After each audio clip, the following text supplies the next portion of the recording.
All right, so our next session is a talk on the interesting subject of the key elements of BIM Rollout, where our guest speakers will expound on the ecosystem and the various interplays within it. The main focus of this discussion would be on the role of the government and the expertise that needs to be developed in the government. In support of Niti Aayog's BIM and Digital Construction Initiative, the Foreign, Commonwealth and Development Office FCDO UK in India and ARUP have collaboratively developed the Building Information Modeling Adoption Action Plan BIM-AAP for India. The strategic roadmap incorporates input from academia, private and public sectors to enhance BIM adoption across the country's construction and infrastructure industries. BIM AAP aims to bridge existing gaps by assessing sector-wise BIM implementation thresholds, estimating human resource requirements, and initiating capacity building programs and certification initiatives. Please allow me to introduce you to our eminent speaker for this round of discussion. First, we have with us Mr. Shoubhik Ganguly, Senior Infrastructure Advisor, Foreign, Commonwealth and Development Office for the Government of UK. Can we have you on stage, sir? A big round of applause for Mr. Ganguly.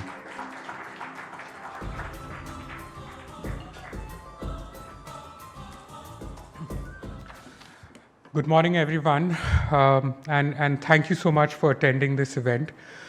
After Abhishek's really energizing and insightful presentation, I want to actually thank Abhishek to make our work easier.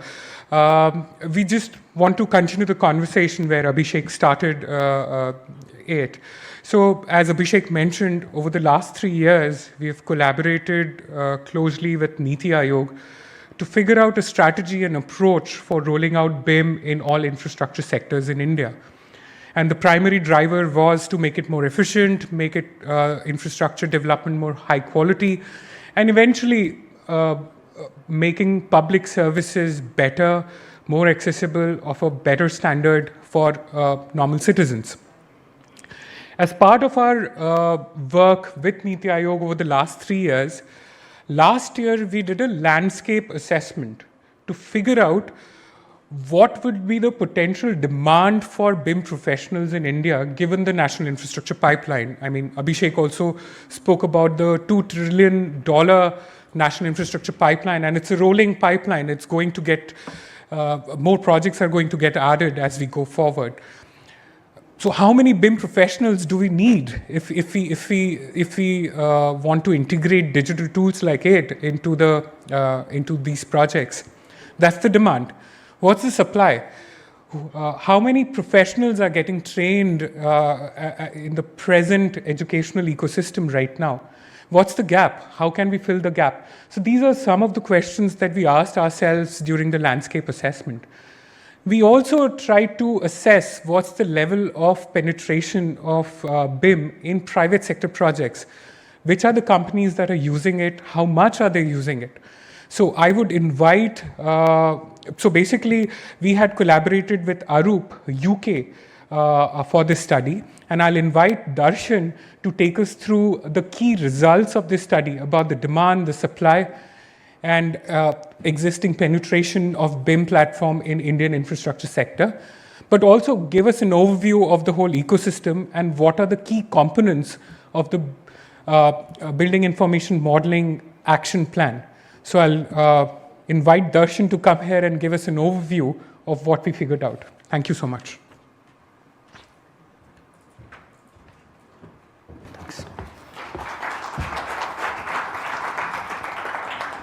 Thanks, Shoubhik. Can you hear me? Yeah. Good. Thanks, Shoubhik. And just following on from what Shoubhik said and presentation that was given earlier by Abhishek, what I'm going to try and do over the next half an hour or so before I pass it on to Adam is try and go over the actual work that we did with FCDO, with Niti as a client.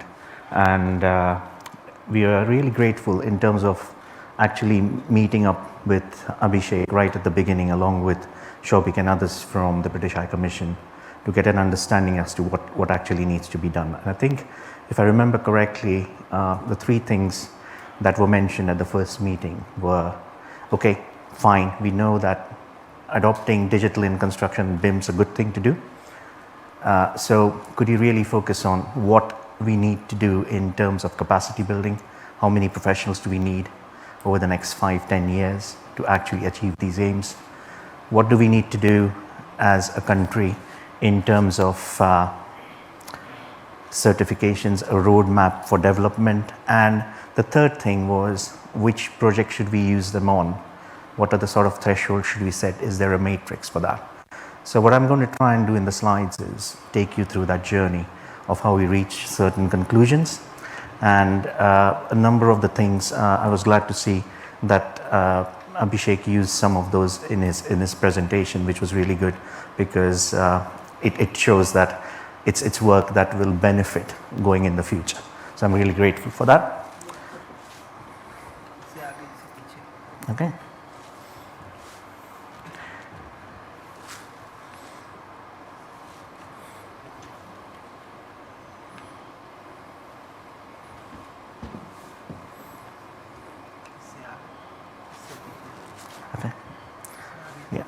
Okay.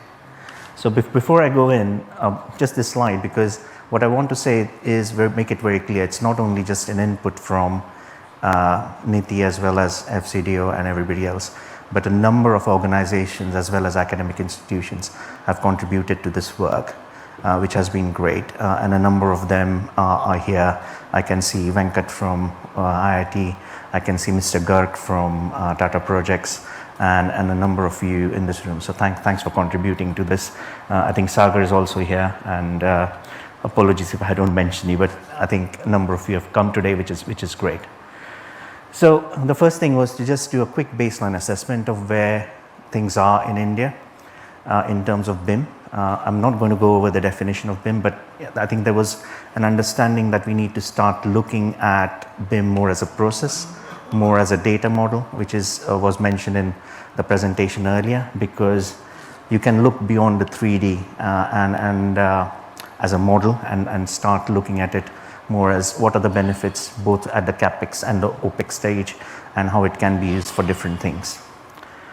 What we found was, well, it doesn't come as a surprise, but then lots of pockets of real excellence in terms of BIM adoption within the Indian market.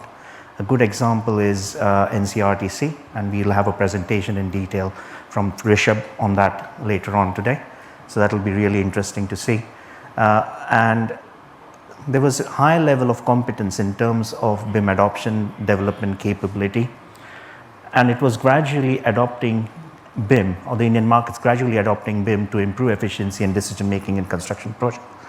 There's less of an asset oriented approach at this stage, but that's okay. It will come when it will in terms of overall life cycle management, but it's there. And the overall capability has gone from being just a pure modeling house to a whole life cycle outlook over the last 15 years. So that's really good and fantastic. So I think what we are trying to say is overall, from a number of projects perspective, adoptions at an early stage, but there is really good capability and capacity. It has a lot of benefits, and the Indian government is obviously promoting use of BIM both in public sector, in the private sector. It's already happening in terms of projects that are being undertaken, especially on a number of the airport projects and the metro projects. We have really good implementation of BIM within the Indian market. Just touching upon this because it was already mentioned earlier, huge amount of investment. India has the vision of having rapid growth, being a developed nation by 2047, hence the name there.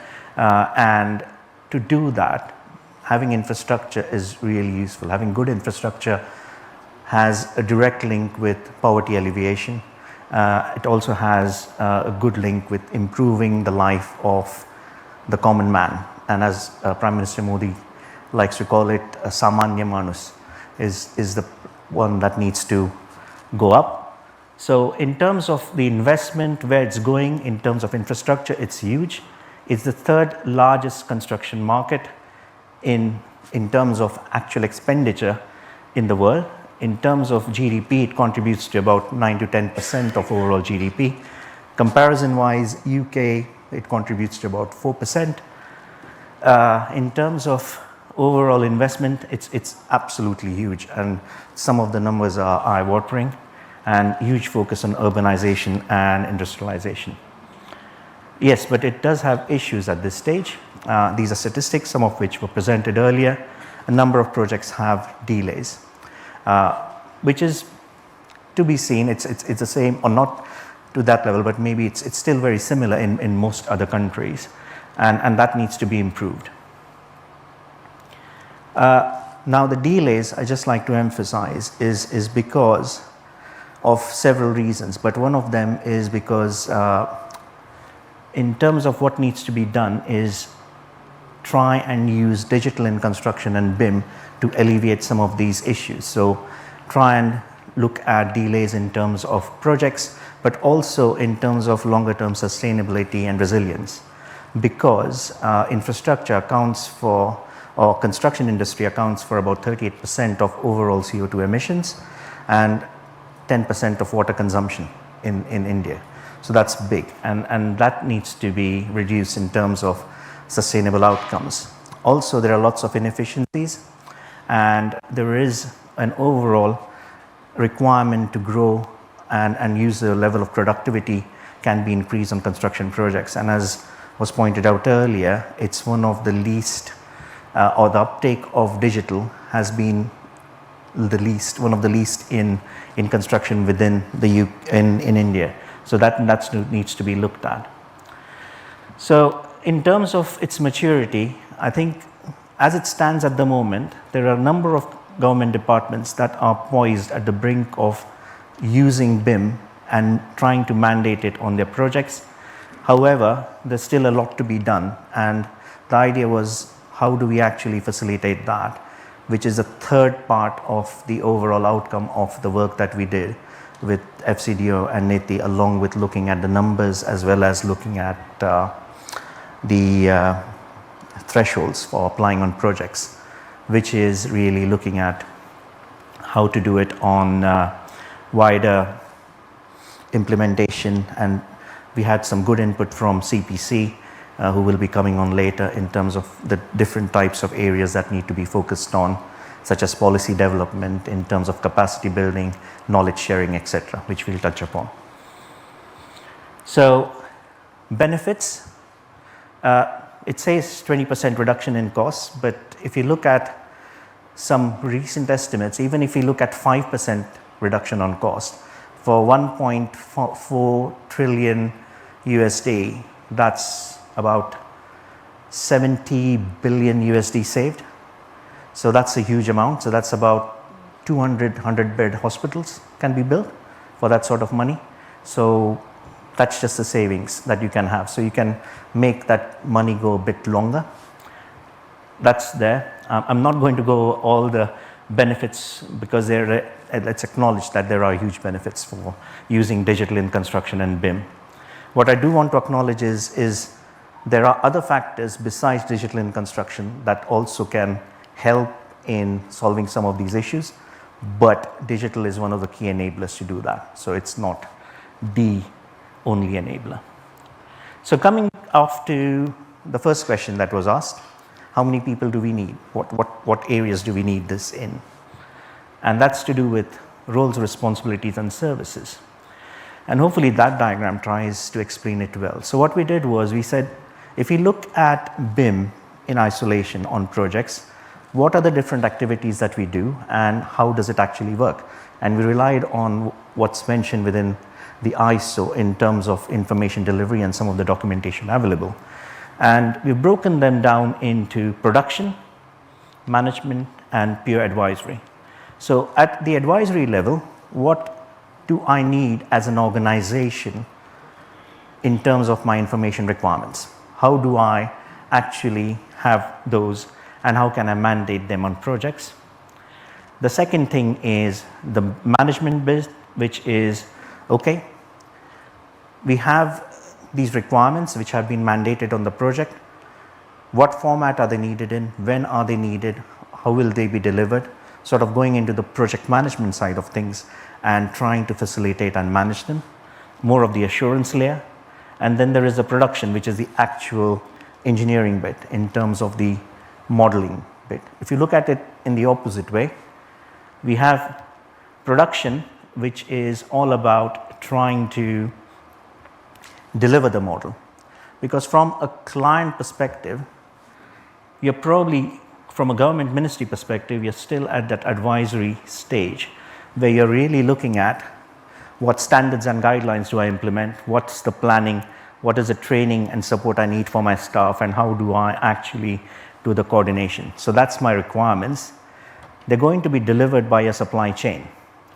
If those are not in place, that's not going to be controlled, or it will not be specified. So from a government or an Indian government perspective, what we wanted to say was, if you're the client, you need to know what information and data you need, and I'm making the specific use of the word data. So it's not only just information, what data you need, when do you need it, in what format, and how do I assure it. So I think these aspects are very important in terms of a client thinking about what they need as a BIM model or a data model on their projects. So that's the sort of thing we looked at in terms of roles and services. The much more detail available in the actual report. We also tried to look at and gauge the maturity levels for each of those. So sort of going back into that production management advisory. So India, as was mentioned, has been doing over the last 15 years a lot of work in terms of BIM modeling. And that's your production level. So there's a huge capacity and maturity in terms of doing that. In fact, Mandar there from Arcadius, who does a lot of that stuff, his team used to, and then they're now going into all of the other bits as well. I think it'll be useful to have a look at his presentation or on the panel tomorrow, because it was an eye-opener to see that the production and the capacity of models that are being created now in India is sometimes or most of the times at par or even better than what can be produced elsewhere. So that's there. I think there are other work that are still in progress, but over the last 15 years, a lot of maturity in terms of management and also in terms of advisory and strategic level.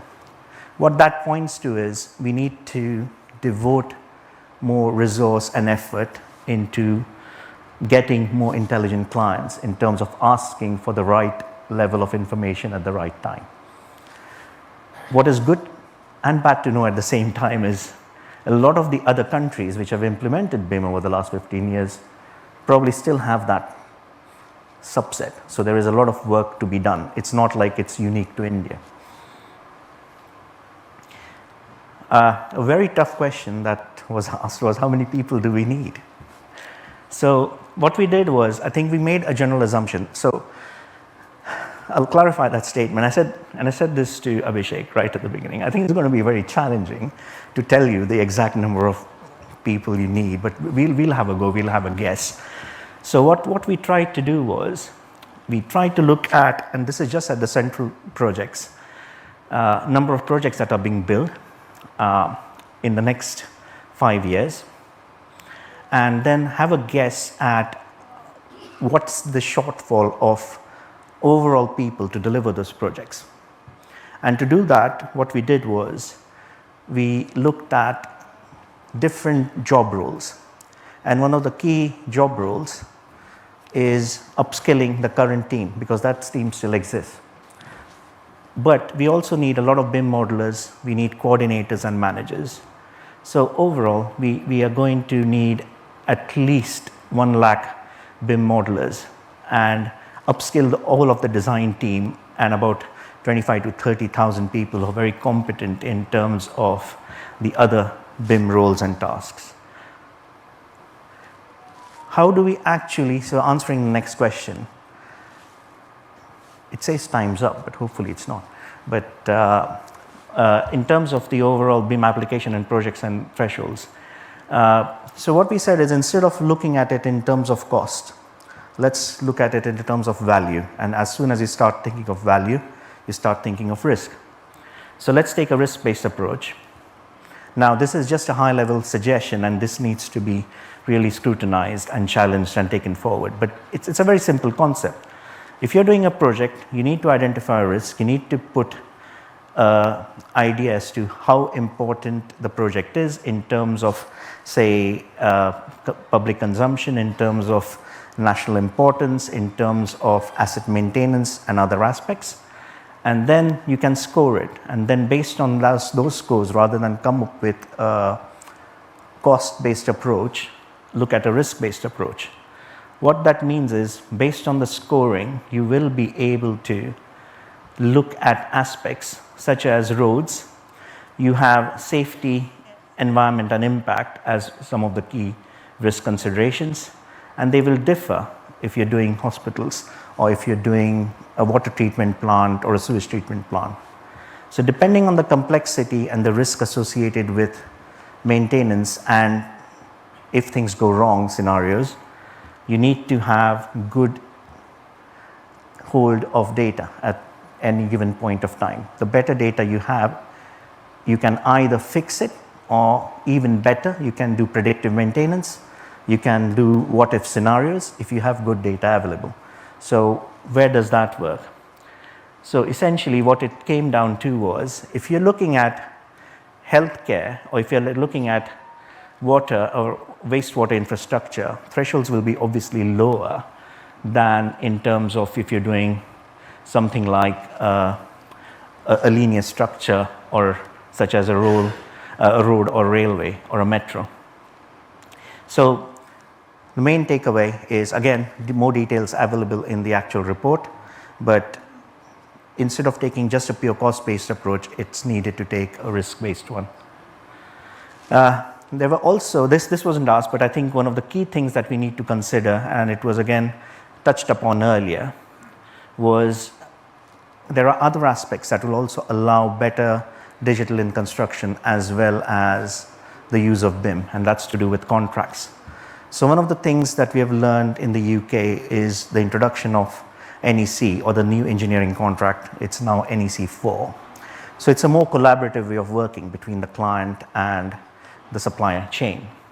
And that actually has allowed better use of common data environments, being more transparent in terms of working, having better digital models, better sharing of information than is allowed by, say, the original type of contracts that used to be. IC is better, but FIDIC and JCT are still very traditional. They are getting better in terms of their adoption. But I think that's one of the key things that will have to be looked at in terms of improving contracts to enable BIM usage, because you're not only looking at design quality and delivery, but you're looking at data quality and model quality as you go along. So the last bit, which is the components of the BIM adoption plan. So what we looked at was, again, going back to the original framework that has been used elsewhere, along with the work that CPC have done as a part of the global outlook in terms of BIM adoption. We took a slightly different take on the framework that they use, especially because we needed to suit it for India. And the things that we looked at was what policies need to be developed, what's the public leadership requirement, what's capacity and capability, and what's the knowledge sharing requirement. Because the main conclusion from the work that we did was, A, there is a lot of investment happening in India, especially in infrastructure. It's huge over the next 5, 10, 15 years. The second thing is there is good capacity and capability, especially in the private sector in terms of delivery, as will be seen from the projects that will be demonstrated. Of course, it still needs to go up because there's a lot happening in the next 15 years. What needs to happen is there needs to be a nodal authority who will be able to sponsor a longer term roadmap in terms of a BIM framework. So there are lots of good bodies like CDCP, who is also represented here, part of the Building Smart initiative. But they are all led through industry and they're doing really good work. And if they're supported in some way along with the academic institutions through some central government policy or initiative, it'll give a boost to that, which was seen in the UK and in other countries. So policy framework, education, capacity and capability, public leadership, and community and knowledge sharing. We looked at it both from a demand side. So we need to develop and communicate a BIM national strategy. We needed to have a centralized curriculum in terms of education, certification associated with that. We need some engagement with public ownership both at a national level as well as at a state level and at municipal levels. And then we needed to have knowledge sharing, making information and pilot projects information available in the public domain. What that will obviously lead to in supply, and what that will do is it will kickstart and put in a more standardized way. We will have to develop and adopt standards and basically the outcomes of what the demand will do. So that push needs to be there. That's quite a complicated map, but what we then did was we tried to put that in terms of the 4 pillars that we said and put it over 4 phases and things that need to be done. So for example, we need a national BIM policy. We need to do something like signal the adoption of the ISO 19650 in terms of standards, and obviously then develop country-specific annexures which are required to be adopted for India to suit the Indian market. These are just recommendations. Then we need to develop a roadmap, procurement guidelines for the public sector, and so on and so forth. So this is sort of the phases through which we'll have to go through from foundations all the way to evolution. The same will apply for capacity building, establish a skills development framework, set up a national education group, develop a BIM curriculum, establish certification and accreditation requirements, and then obviously have the certification bodies. And certification can be at individual level, it can be for organizations, as well as it can be for courses that are being done. So, but that needs to be again centrally led with the right bodies and authorities taking that on board. So for example, in the UK we have different certifications, but the one that a lot of people do follow is the one by the British Standard Institute, where there's a kite mark course that we follow to do that.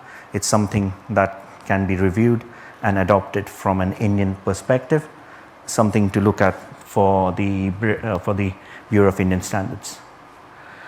I'm not going to go into details, but again, these are available in the map. What I just want to highlight is in the actual report, we have tried to say what the action is. So let's say, for example, a national BIM strategy, what that means, what its applicability is within the Indian context, and then the Indian stakeholders who would be taking in charge or at least initiating it and then passing it on to somebody else. I do remember Abhishek saying, oh, you've put Niti on there for too many things. So we've tried to get his input and change some of those in the next version. So yes, for example, BIM standards and guidelines, that's obviously something for the Bureau of Indian Standards to have a look at. And then the final one is education in terms of capacity and capability.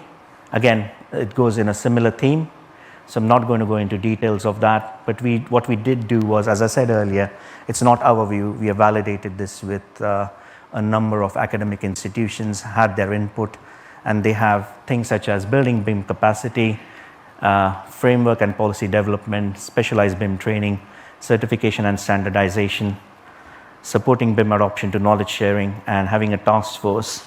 These are the important components. As well as from a demand and supply side, we have from the private sector, skills workforce, establishing standards. So there's some overlaps there, aligning with international standards like ISO 19650. So if we want to do more work abroad, which we do, then a lot of the world has taken on ISO 19650. It might make sense to align ourselves with it to begin with and then go in that direction, but definitely develop country-specific annexures for that. Legal regulatory framework needs to be changed, as well as the BIM procurement guidelines. So that's the work that we did, which was really useful, and it had some really good input from CPC, and Adam from CPC is here, and I'll hand it over to him for the next bit. Thank you.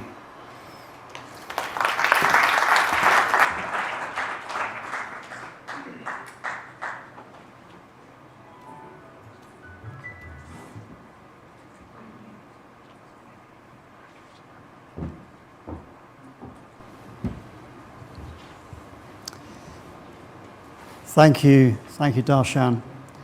And thank you to FCDO and to NITI for putting on this event as well. Today, it's incredibly important to bring together experience, collective experience from around the world. Governments around the world have been introducing this transformation into their public organizations and into their public infrastructure projects. For many of the reasons that Abhishek described earlier as well, I was reminded actually by Abhishek's presentation of the moment in 2009, 2010, when the UK government recognised that it needed to take a role of leadership in terms of changing the performance of the construction sector and improving the outcomes that we receive from the infrastructure we build, not only in terms of improving the quality of those assets, but in terms of also how they improve the lives of people. And I was reminded of this point, this moment in 2009, 2010, when the UK government got a small team of us together to set out what is it we needed to do in driving capacity in the industry side, yes, but also capacity on the public sector. This is really important, and the presentation picked up on this point. We've got to have both. They've both got to work together. We called it the push and the pull. That was really part of our strategy back in 2010 when we issued it, which is that we need clients to actually take a role in this agenda. This isn't all about placing the emphasis on industry and having industry change. It's like that old saying that if you want different results, you have to change things. Doing the same thing again and expecting different results is probably not going to work. So it was that recognition that we as clients needed to change. And that was a very powerful message, and it's one that resonated from the presentation of Abhishek. So thank you for that. Okay, so I'm going to take a few minutes. What I'm going to talk a little bit about is our experience as the UK government programme that works with governments around the world on this agenda. So first of all, a quick look at what's happening around the world. What connects all of these different places? I don't know if you've already worked out where these are. You probably recognise perhaps Westminster here. This is Waterloo Bridge on a particularly sunny day, actually, which isn't the case now. We have, well, the flag gives it away, so that's the US. Top right corner, this is the Andes. This is South America. This is Chile, Santiago. And in the top right corner, that would be Hanoi, where we were quite recently as well in Vietnam. So what connects these places? Well, we have tremendous diversity from Europe, US, North America, South America, and here in Asia. And what connects all of them is really a common challenge around infrastructure delivery. How do we deliver infrastructure that is becoming more and more complex? We have increasing demands for it from society. We have, as the statistics that Abhishek shared, and Darshan as well, a tremendous amount of our projects overrun, which means that in a very real sense, that means that schools are delivered late or hospitals delivered late, which means that patient care is in some way affected. So although we think about these hard assets, oftentimes it affects real people's lives, of course. So these common challenges, and not least of which we're facing in terms of climate resilience, the need to produce assets that produce and consume less carbon. This, of course, isn't a surprise to any of you, but these challenges persist across the whole world. Different cultures, different languages, different ways of working, different ways of contracting, different industries, different challenges within those industries. But a common theme here, well, two actually. One is that we've worked in these regions, of course, myself here with Mike from the Connected Places Catapult as well. But they're all looking at digital transformation. Digital is fundamental to how we are going to be able to shift the way in which we deliver infrastructure. There is no question in my mind that it would be impossible to deliver some of the aspirations that we have from a climate perspective, or even in terms of delivering more infrastructure. I think it was I forget the exact figure, $1.4 trillion roughly into US dollars in terms of actual spend. That's a tremendous amount, but of course it's a fraction of what we need globally, and it's of course not as much as we need here in India. So if we can become more efficient, if we can use our resources, and I mean our people as well as our actual physical resources, more wisely, more intelligently, as intelligent clients, then we'll be able to build more. And that is the very simple idea that we landed on in the UK about 10 years ago. We can build more, deliver more. We can deliver 7 schools now in the UK for the old price of 5. That was the government report in 2016 that stated we've made a difference under our programme. So just a quick look at this wave of momentum around digital transformation. If we go back about 10 years, as I said, to look at what was happening, public sector leadership was beginning.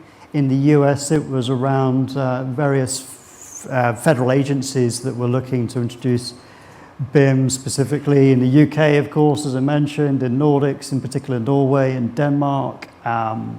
Singapore, actually, we're missing a dot, but Singapore also had a program around 2011, 2012 that was started, and Japan started to do some investigations around that time. This has been a tremendous shift in a relatively short period of time. If we think about the time of infrastructure projects being anywhere from 3, 5 to 7 to 10 years or so in terms of development, in a very short period of time, really, blink of an eye in construction sense, we've had this tremendous shift with countries now around the world, South America in particular, across Europe, especially so, that have adopted this approach of the public sector providing some level of pull, encouragement to drive this digital transformation with a view to getting better outputs, better performance from the construction sector and the infrastructure that we deliver. I mean, all different agendas. Sometimes they are related more to the economic value, getting better value for public money. And sometimes they relate more to the climate agenda or to getting better value for whole life operation of the asset. So, a quick word on who we are. So, we're a UK government-funded programme. We came out of the UK BIM task group that ran the UK government's programme for about 5 years to work with policymakers, but also into the infrastructure procurers, helping them to introduce these techniques that we've described and been looking at today into public procurement, into our project delivery. Out of that, we then began to work with our European partners and with a number of countries in South America, and began to realize that there was real value in bringing this experience together collectively, that we could learn and also our partners could learn and accelerate their own adoption as to this digital transformation agenda. So we formed the international program. That's what our program is called now, the Digital Construction International Program. We're hosted at the Connected Places Catapult, but we're funded by the Department for Business and Trade. I should just say, just a quick word, that we previously were hosted at at the CDVB Centre for Digital Build Britain, which you may also recognise. A couple of people mentioned it to me earlier, so I thought we'd flag that. There's a lot of evidence around the benefits of this, and I'm just going to touch briefly on the economic benefit, because it is important. We talk a lot about the value of environmental concerns and how it can affect, but it is also fundamentally a way of improving the value of our spend. In a recent report conducted by KPMG and Atkins, it was identified that there was approximately a ratio of 1 to 7, a 7-fold benefit in terms of ROI for every single pound, dollar, whatever, that was expended to invest in information management, aligned with the standards that Darshan just presented to you, that there was a 7-fold improvement for infrastructure owners. That is the operators of assets and procurers of assets. I won't go into the full description, but I would thoroughly recommend this report. It is publicly available as well, and it's an excellent digest of all of the benefits, economic, social, and environmental benefits that are gathered throughout the whole life cycle of a project. And so there's some great descriptions that you can access there. This is just a quick picture of the partners that we've worked with, our team have worked with over the past 8-9 years or so around the world. As I mentioned, different cultures, different ways of working. But in particular, one of the key themes that we recognise is about capacity building, both on the public sector side and private sector side. So this is why this is such a great opportunity to present this idea to you today. We've also worked with regional networks, so that's helping to build and form the EU BIM task group, which we're still a part of today. And also, more recently, the LATAM government BIM network as well, which was comprised now, I think, of about 8 countries are involved in that, which produced, if you haven't seen it, then it has produced a really helpful guidebook to some of the themes that we're talking about here, public sector capacity building, which is the handbook for the introduction of building information modelling into the European public sector.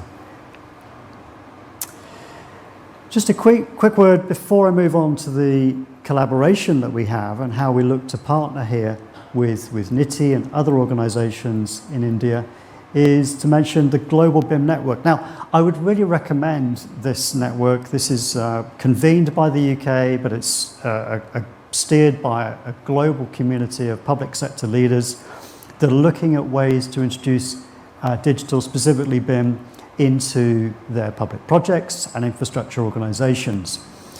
And this collaboration, which has been running for around 2 years now, brings together people, ideas and resources. I was just reminded in the discussion earlier with Mike that the knowledge resource here is now over 500 artifacts. That could be a roadmap, a strategy document, or it could be some templates, for example, for public procurers to use. So incredibly useful.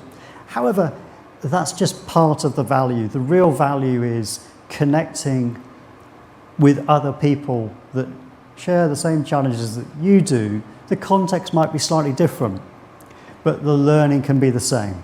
And that's a really helpful idea. So I would really recommend you to join this network and we would welcome India's participation in this global network as well in person within the steering committee itself.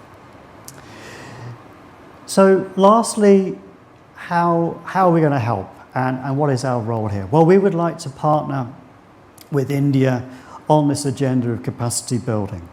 We're looking to, in collaboration with the British High Commission here, who have our thanks for this initiative, to partner and work with the local organisations to deliver an e-learning training course, which brings together a lot of that experience that we've had working over the past 10 years, Mike, myself and the team back in the UK, to bring together elements of that knowledge, in particular around foundation learning. Abhishek referred to sensitization, so creating awareness, understanding why this is of value to the public sector, and then what to do next, how to start. And that's really what this course will focus on. In tomorrow's session, we'll be talking more about this. Mike in particular will be giving more detail, so we'll look forward to the conversation and welcome your thoughts and ideas and suggestions on this. So thank you again, and we look forward to partnering with you on this agenda. Thank you so much. Thank you so much, sir. And a big thank you to all our speakers, all our 3 speakers here, who have so efficaciously brought home some important insights and viewpoints. And it was indeed a very, very well-rounded and comprehensive discussion on this subject. So can we have a big round of applause for all our 3 speakers again?